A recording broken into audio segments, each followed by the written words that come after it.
Amit Shah chargesheet পেশ করবেন তৃণমূলের বিরুদ্ধে, আর অন্যদিকে আজ শাহের পাল্টা চার্জশিট পেশ করবে তৃণমূলও। রাজ্যের শাসক দলও অমিত শাহের পাল্টা চার্জশিট পেশ করতে চলেছে আজ বিকেল 4টে নাগাদ। তৃণমূল ভবনে অমিত শাহের বিরুদ্ধে চার্জশিট পেশ হবে। চার্জশিট পেশ করবেন কীর্তি আজাদ, মহুয়া মৈত্র, ব্রাত্য বসুরা। তারা সাংবাদিক বৈঠক করে চার্জশিট পেশ করবেন। চার্জশিটের পাল্টা চার্জশিট। প্রবীর চক্রবর্তী আমাদের প্রতিনিধি রয়েছেন আমাদের সঙ্গে। প্রবীর, তৃণমূল কংগ্রেসও চার্জশিট পেশ করছে আজ। দেখো, আজকে বিকাল 4টের সময় তৃণমূল কংগ্রেস তারা চার্জশিট পেশ করবেন এবং সেটা কেন্দ্রীয় স্বরাষ্ট্রমন্ত্রীর বিরুদ্ধে। এবং আমরা জানি আজকে কেন্দ্রীয় স্বরাষ্ট্রমন্ত্রী অমিত শাহ তিনি কলকাতাতে তিনি চার্জশিট পেশ করবেন তৃণমূল কংগ্রেসের বিরুদ্ধে।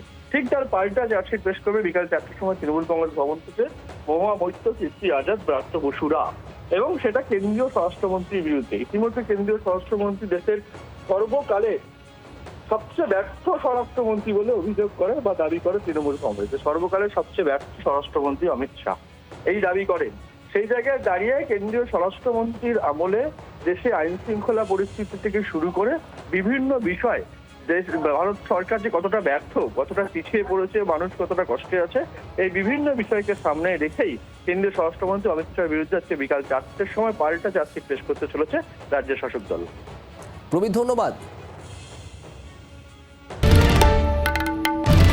বাংলার আওয়াজ, বাঙালির আবেগ, জি 24 ঘন্টা।